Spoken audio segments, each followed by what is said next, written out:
I've always disliked you. Not going to work and not earning a single cent. Just sleeping at home all day. You might as well leave right now. Miranda, my mother-in-law, yells, brandishing a kitchen knife at me. I fear she might actually kill me.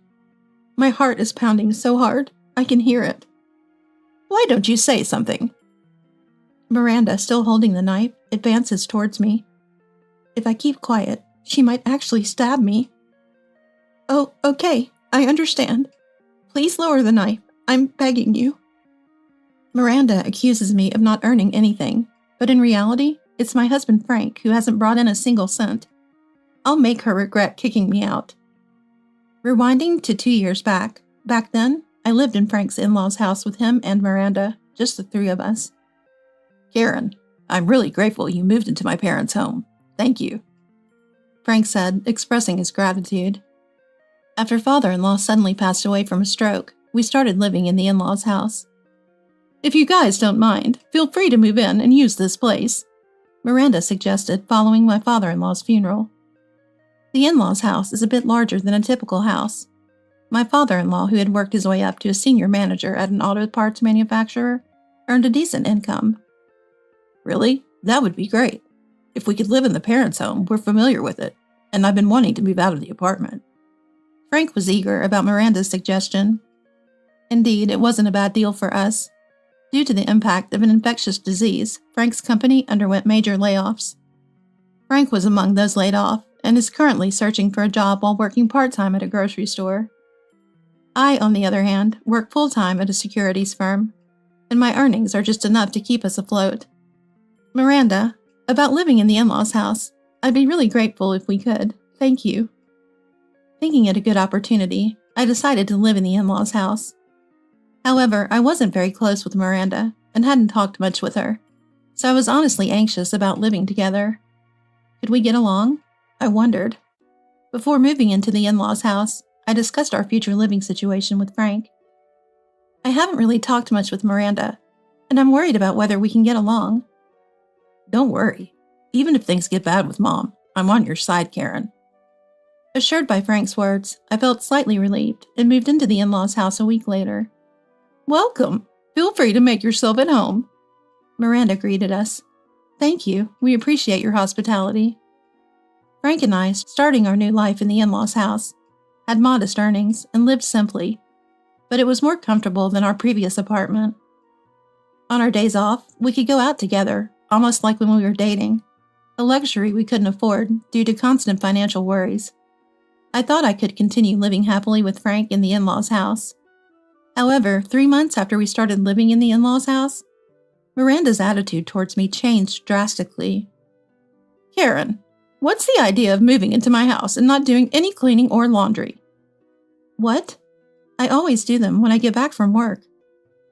Although Miranda sometimes did the chores when I came home late from work, I usually took the initiative in cleaning and laundry. You're married to Frank and staying in my house. Shouldn't it be normal for you to take care of everything? Especially since you're living here. I thought, wasn't it you who suggested we move here? But I couldn't bring myself to argue with Miranda. I invited you to live here to lessen my burden, you know? Why can't you understand that without me having to spell it out? You're so slow. I had no idea Miranda felt that way. It was as if I was just a housekeeper. Stunned, I could only stand there speechless. From then on, Miranda started harassing me daily. Hurry up and clean. I don't want to hear any excuses about being tired from work. She knew I was tired from work, yet still forced household chores on me. I wished she would help, instead of just waiting for me to do everything. Are the dishes done? Have you cleaned yet? You really can't do anything without me telling you. Maybe you're late from work because you're not competent enough. I haven't finished them yet. I'm sorry. You're so inefficient. Hurry up, or it'll be morning before you know it. Miranda would kick me as she said these things. Why do I have to endure this treatment? The daily harassment from Miranda continued, leaving me physically and mentally exhausted. This lifestyle persisted, and I eventually fell ill. Miranda, I'm sorry, but it seems I've caught a cold. Can you take care of the housework for me? What are you talking about? You can clean even if you have a cold, can't you? I have a high fever and can't move my body properly. Ugh, You're so useless. Figure it out, okay? I'm not doing it. Despite my high fever, Miranda insists on making me do the housework. I really need to lie down. That day, since Frank had the day off from his part-time job, I asked him to help with the chores. Could you take over the housework until I feel better? What? You want me to do the housework? You should do it. I'm busy too, you know. Busy with what? You're not working every day. You're just lounging around today. Hey, that's not fair. I'm desperately looking for a job. It doesn't look like it. I don't see you looking at job listings. And you quit your part-time job. Living in your parents' home, you're honestly too lazy. I vented my frustrations at Frank. Lately, I've been losing affection for him, who just lazes around every day. Anyway, I'm busy, so you do the cleaning and laundry. Frustrated with Frank's uncooperative attitude, I reluctantly agreed. Fine, I'll do it. It's so hard to even stand. Cleaning, which usually takes less than an hour, took me 2 hours due to my limited mobility. While doing laundry, I felt sick and vomited in the bathroom. Trying to take a break, I rested on the living room sofa. What are you lounging around for? You don't have time for that. Get moving. While saying this, Miranda hit me and forced me off the sofa. If I were in good health, I could have finished everything before she had a chance to complain. Despite my high fever and hazy consciousness, I somehow managed to complete all the household chores, including cleaning, laundry, and cooking. The next morning, I immediately noticed something was wrong with my body. I can't move. I'm in too much pain. The strain from yesterday didn't help my fever, and my joints were incredibly sore. I had to call off work again. I still have a fever. I'm sorry, but I need to take another day off. That's okay. Be careful with the infectious diseases going around. Get well soon and come back to work. My boss was considerate and kind. If only Miranda and Frank could be like my boss. Having secured another day off work, I was about to go back to sleep when suddenly, Karen, come here right now! Miranda yelled, calling for me abruptly. I wonder what she wants this time. Struggling to keep my balance, I made my way to the living room where Miranda was. What's wrong? I was just about to go to bed because I'm not feeling well. Why are you home at this time? Usually you would have gone to work by now. I noticed your car was still here and wondered what happened. Looking at the living room clock, it was 8:30 a.m. Indeed, by this time, I should have already been at work. Yes, that's true, but I think I overdid it with the housework yesterday, and my fever hasn't subsided, so I took another day off. What? Are you saying it's my fault? I'm not saying it's your fault, but if you had helped with the chores, maybe I could have rested and wouldn't need to take another day off. After saying this to Miranda, I went to the kitchen to drink some water as my throat was dry. Miranda followed me into the kitchen. Wait a minute. You should be earning money and contributing to the house. You know Frank is struggling without a job. Who do you think will earn the money? I realized that Miranda saw me as a convenient woman who earns money without complaint and can be treated like a housekeeper. I think that's why she invited us to the in-laws' house. Having lived a comfortable life off the earnings of my late father-in-law, who seemed to have hired housekeepers, Miranda couldn't lower her standard of living. But Miranda, with the infectious disease going around, it would be irresponsible to go to work in this condition. The moment I said that, Miranda grabbed a knife and yelled at me. Don't talk back. You're just a moocher, not going to work and just sleeping at home. If you're not going to earn a cent and not do any housework, then just get out of this house. Her eyes bloodshot, Miranda thrust the knife towards me. I realized I might actually be killed if I didn't leave right now. My heart raced, but I was frozen in shock and couldn't move. Say something, will you? Paralyzed with fear, I finally mustered the courage to tell Miranda that I would leave. Oh, okay, I understand. Please lower the knife, I'll leave. Then leave now. Miranda, still holding the knife, yelled even louder. At that moment, Frank, hearing the commotion, came into the living room. Seeing Miranda pointing the knife at me, he panicked and intervened. What the heck are you doing? Put that dangerous thing away now. Frank scolded Miranda and made her lower the knife. This was my chance. While Miranda was distracted by Frank, I seized the opportunity to flee the in-laws' house and headed for my parents' home. Miranda kept saying I didn't earn anything, But in reality, it was Frank who wasn't earning. I'll make her regret kicking me out. The parents' home and the in-laws' house are about an hour's drive apart. As I drove, I regained my composure and was filled with anger towards Miranda. Pointing a knife at someone is unforgivable, no matter the circumstance. With these thoughts, I stopped my car in a grocery store parking lot, about 5 minutes away from the in-laws' house, and called the police to report that Miranda had threatened me with a knife. The police said they would go to the in-laws' house to talk to Miranda, but asked, "Can we speak with you at the scene to get your account of what happened?" "What? Go back to that house? I thought I was going to be killed. I can't face Miranda again. It's too scary." It was a ridiculous idea. I had been terrified Miranda would kill me. I refused to go back to the in-laws' house and explain the situation over the phone, including the past incidents of assault. "Understood. We'll speak with Miranda about it." After speaking with the police, I drove for about an hour to my parents' home. I explained everything to my parents and decided to stay there for a while. Feeling unwell and unable to do anything, I finally had a good night's sleep in my parents' home for the first time in a while. The next day, feeling much better, I managed to go to work, but throughout the day, I received several missed calls from Miranda and Frank. I ignored them during work, but the calls kept coming even after I got home. Reluctantly, I answered the phone. "Yes, what is it?" "What do you mean, what is it? How could you just leave like that? You abandoned Frank, and I heard you reported me to the police." "You're the one who told me to leave, threatening me with a knife. If Frank hadn't stopped you, I thought you were going to kill me. Of course I reported it."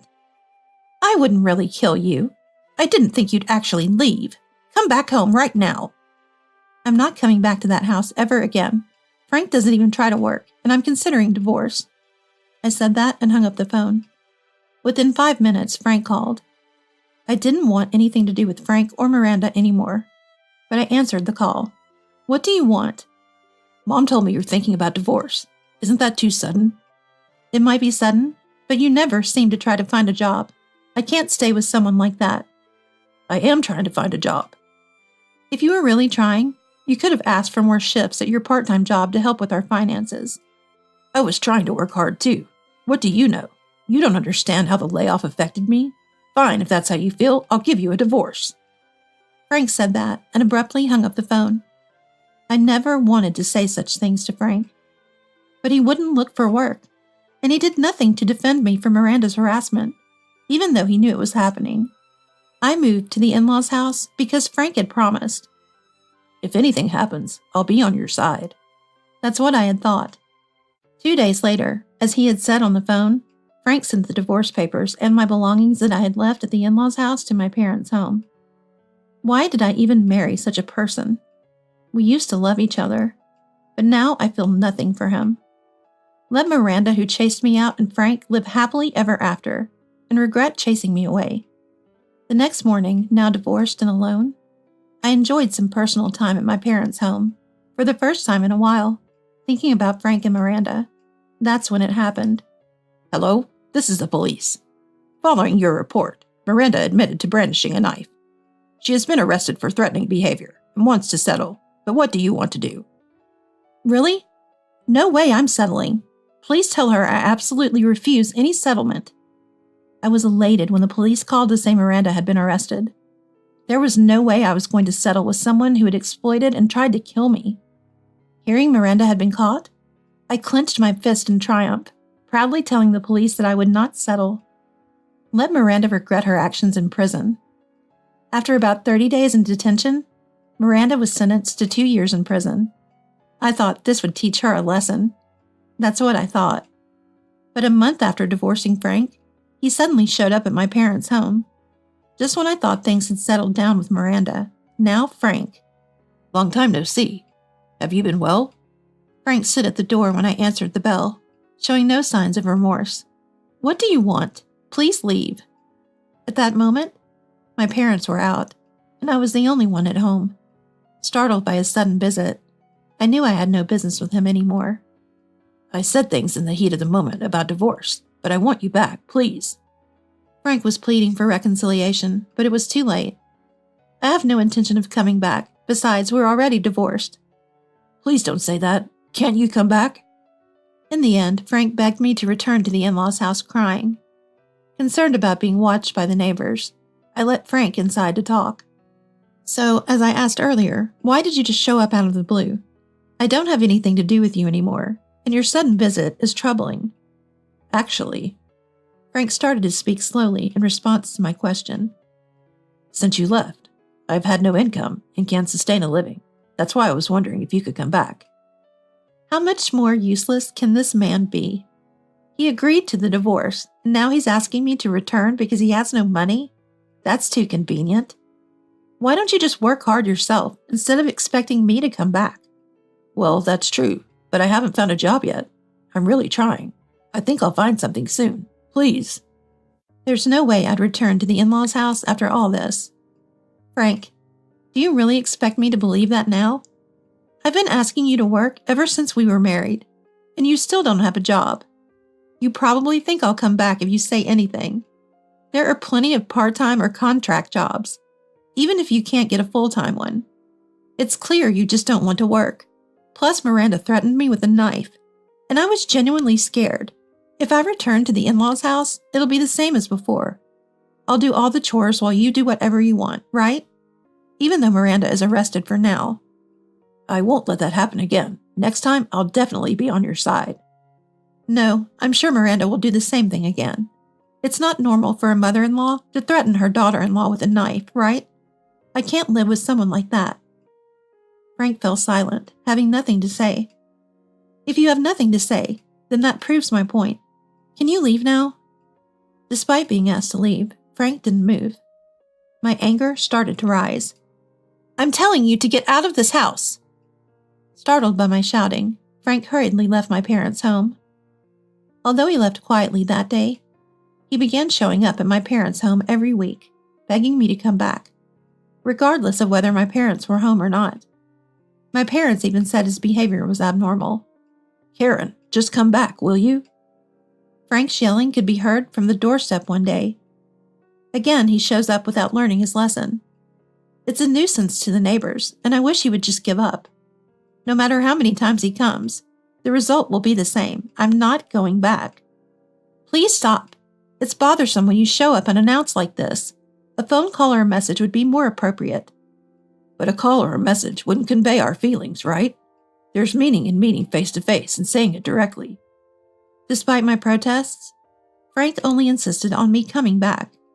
It was clear he didn't want to work anymore and was only after my earnings. So you say you're just after my money, aren't you? I don't want to see you anymore, so don't come here. If you come again, I'll call the police. I threatened to call the police to make him leave, but knowing Frank, he might keep coming back to my parents' home. Thankfully, Frank didn't show up at my parents' home for a while after that. It seemed he finally gave up. I was on the verge of losing my temper with Frank, who had become almost like a stalker. Just when I thought I was free from Frank, he called me a week after I moved. So you really have no intention of coming back? How many times do I have to tell you? It's annoying. Fine, then I'll kill you and myself. Why should I be killed by him? I haven't done anything wrong. Finally, I exploded with all the pent-up emotions and anger.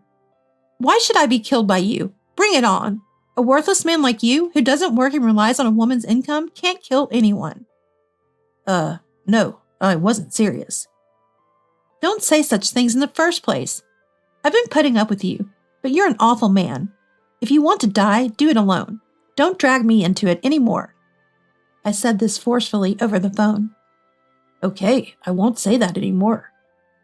It's too late. I'm reporting to the police that you threatened to kill me. I hung up the phone, thinking that would make Frank behave. As I told him, I reported to the police that Frank had threatened me.